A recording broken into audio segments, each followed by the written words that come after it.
Hello Gemini, Sun, Moon, Rising, and Venus signs. Kumusta kayo? Sana po ay nasa mabuti kayong kalagayan. Welcome back po sa Star Tarot. Kung bago kayo dito, welcome din kayo. Thank you sa inyong support. I truly appreciate it. God bless you all.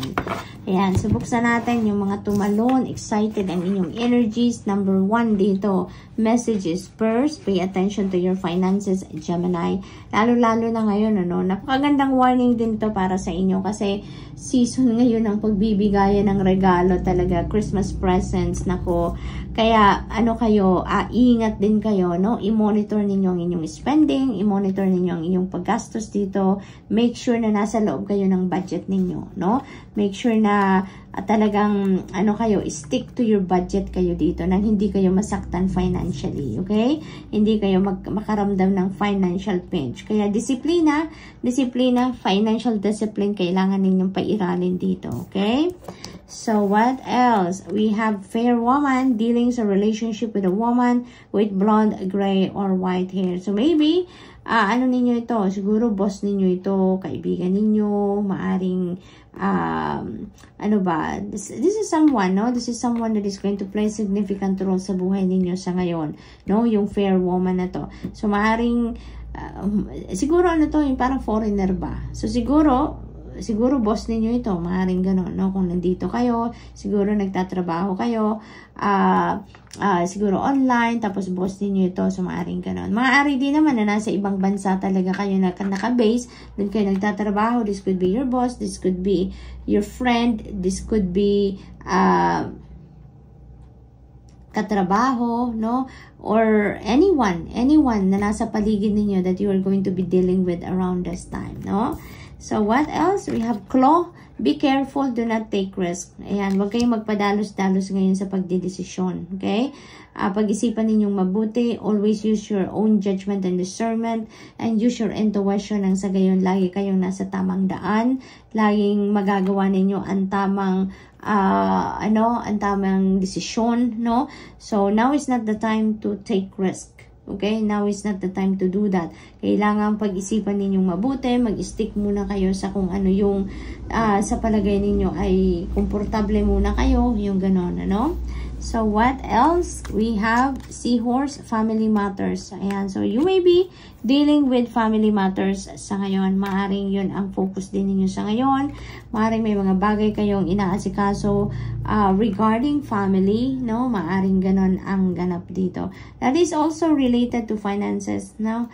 Yung family, matters na ito. So, maaring related yan sa pangkaperahan. Maaring may pagkakagastusan ang pamilya, maaring kailangang mag-adjust ang pamilya sa paggastos, maaring kailangang magbago ng way of living ang pamilya because kailangang mag-budget or kailangang pag-ingatan ang pera, no? Mga ganun bagay, along those lines siguro dito may importanteng pag-uusap. Yan ang napipick up ko.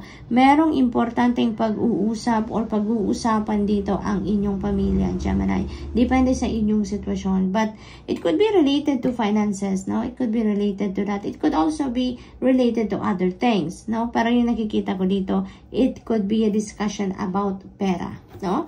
So, what else? We have dog, close-up, pleasure with a close friend. Ayan. So, it's time naman, no? Makakapag-unwind ka din, no? Mag-unwind ka kasama ang inyong kaibigan, catching up with friends, yung mga ganon, ano?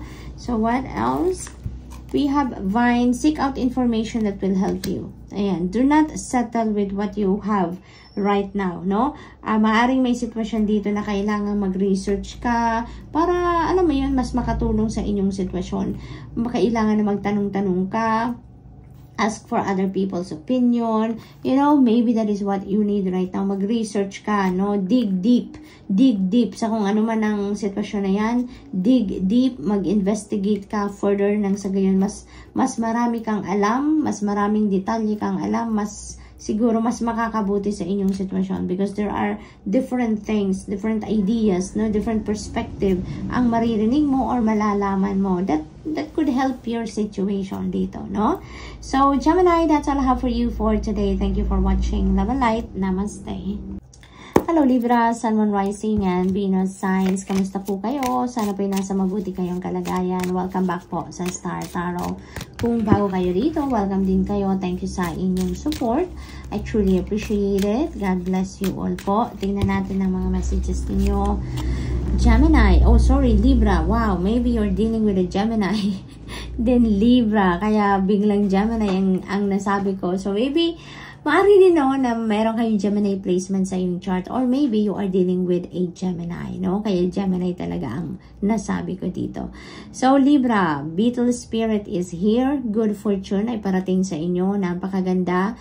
And yung bees, 'di ba? Napakasipag ng bees. Talaga namang maybe yung fortune na to could come from whatever it is na pinagsisikapan ninyo. Maaring this is fruit of your labor, no? Yung fortune na to, maaring sa trabaho, sa karera, sa negosyo, no? That is possible. And this is also about abundance, no? So, talagang swerte-swerte ninyo pagdating sa pangkaperahan siguro dito, no?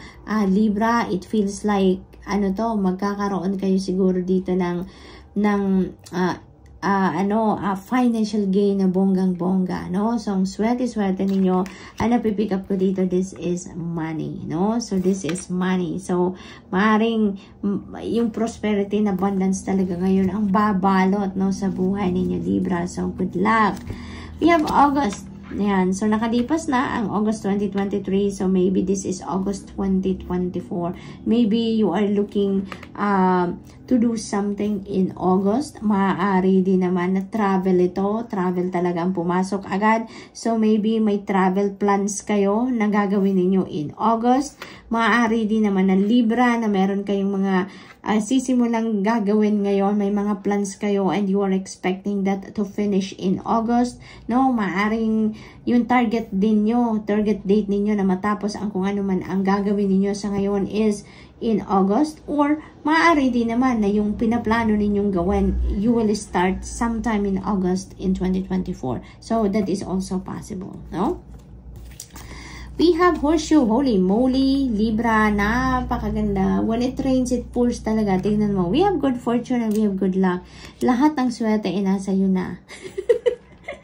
Napakaswerte ninyo ngayon.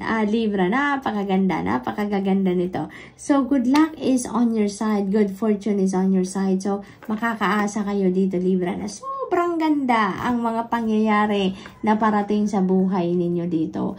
Ang mga problema na yan ay maaaring yan ay talikuran nyo na dahil nandito na ang solusyon. Magkakaroon na kayo ng solusyon. Challenges will be gone.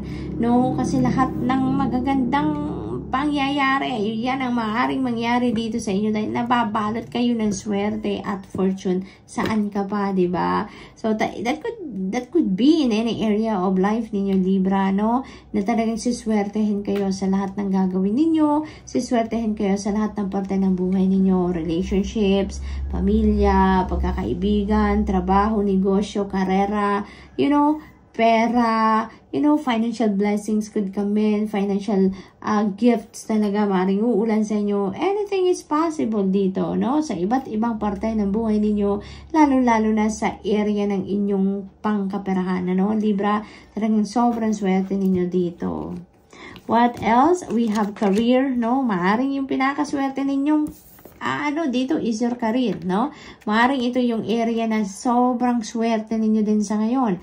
Maaring ganun din ang ganap. Maaring naghahanap kayo ng trabaho, bagong karera, no? And maybe ito na yun. Siguro makukuha ninyo yung talagang pinaka-minimithi ninyong klase or minimithi ninyong trabaho, yung minimithi ninyong maging career, maaring yan talaga din ang makukuha ninyo around this time, Libra. So, what a huge blessing, diba?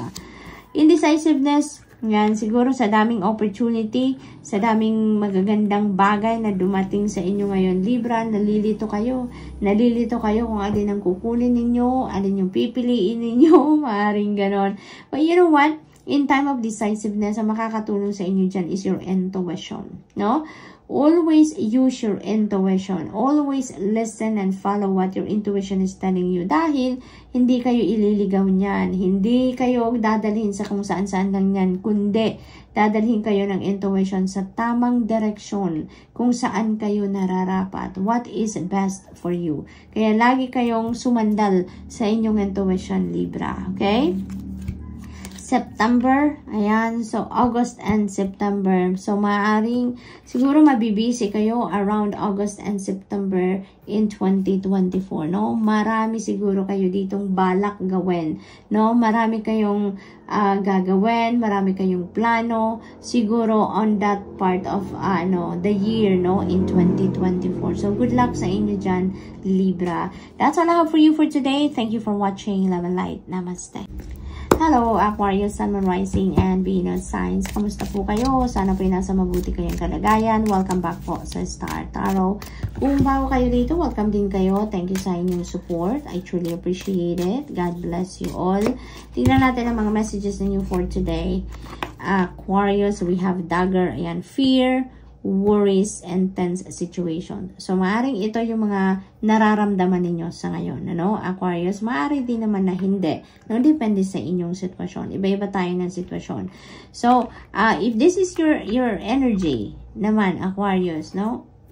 Ang maganda nitong gawin ninyo dito is offer that to God. Offer that to your angels and your spirit guides. Yung mga concerns ninyo sa buhay, yung fear ninyo, yung mga worries ninyo, no? Ialay ninyo yan sa Panginoon, ialay ninyo yan sa inyong mga angels, nang sa gayon, matulungan kayo, no? They could come to the rescue dito para tulungan ka, mapagaan ang iyong nararamdaman, magabayan ka kung ano nararapat mong gawin so that you can get out of this situation, no? Kung ano mang klaseng sitwasyon yan na meron kayo, okay? Torch and spiritual development, enlightenment, awareness, and understanding. Ayan na nga, diba? Nandyan na sila, nagpaparamdam sila sa iyo, nagpaparamdam ang iyong spirit team, diba? Na nandyan sila. Kaya nararapat lang na i-offer mo sa kanila yan. Ialay mo yung mga concerns mo, yung mga takot na yan, yung fear na yan, no? At kung ano man ang sitwasyon na pinagdadaanan ninyo sa ngayon, lift it all up to God, lift it all up to your angels. And, you know, they will give you enlightenment. They will give you clarity. They will give you guidance on how you're going to deal with that situation. Okay? Ang iba din naman sa inyo dito, Aquarius, maybe you're on the road to spiritual journey, no? Maaring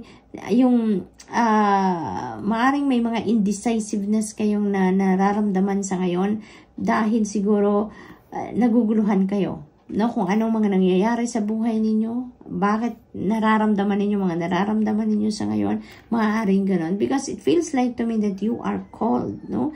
Some of you are being called now to step into your spiritual awakening, spiritual journey, no? Yan ang aking napipick up dito. So, what else?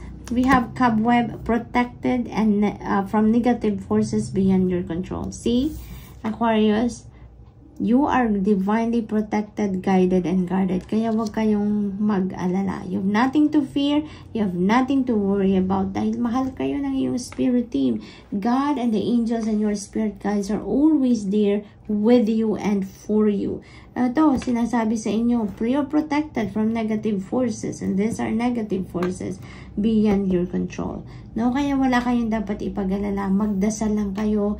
Kapit kayo sa inyong hope and faith that everything is going to be well, no? Everything will be taken care of, no, ng Panginoon and yung mga angels in your spirit guides. So, huwag kayong mag-alala, huwag kayong may stress, Aquarius. Bagkus, magdasal kayo, okay? Magdasal kayo. So, what else? We have indecisiveness, allowing your life to rumble aimlessly. Ayan, so yun ang parang kakasabi ko lang ng indecisiveness dito sa torch energy, no? So, maaari talaga na meron kayong ano dito, pagkalito, may confusion, yung gano'n. So, maaari din na yung sitwasyon na to, doon kayo natitense. Yun siguro ang kinatatakutan din ninyo. Kung makakayanan nyo ba, no? Yung spiritual, awakening or spiritual journey na to, no? Nalalakaran ninyo that you are going to step into. So, maaring yan din ang kinakatakutan ninyo, no? But, you know what, Aquarius? If you are called, no? by the divine. Huwag kang mag-alala. Bibigyan at bibigyan ka ng lakas ng loob, no? Bibigyan ka ng courage, ng inner strength, and you will be sent support, no? You will be sent support. Bibigyan ka ng mga tao makakatulong sa inyo, no? Resources kung yun ang kailangan ninyo, anything that you need para mo magawa ang mga bagay na kailangan mong gawan dito, no? You will be sent resources, kaya you have nothing to fear, you have nothing to worry about. So, suportahan ka ng Divine Universe. Hindi tayo tinatawag para mag-step tayo sa kung ano ang purpose natin, sa kung ano ang destiny natin without support. Hindi naman tayo iniiwanan, di ba, ng spirit team natin. God is always there for us and with us, di ba?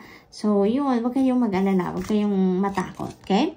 Dark woman, dealings or relationship with a woman with dark complexion or hair.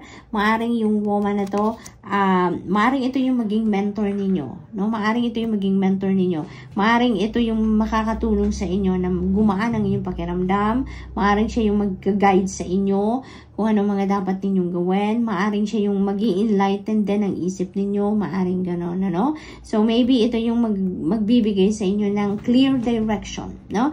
Maaring this is the person that God is using para matulungan ka sa iyong journey, no? So, maaring gano'n ang ganap. We also have wealth, holy moly, Aquarius, tignan mo. If you need resources, eto na. Uulan na ng pera. Ang daming gold, diba, na bumabagsak. So, talagang uulan ng pera sa inyo. This could come from different sources, no?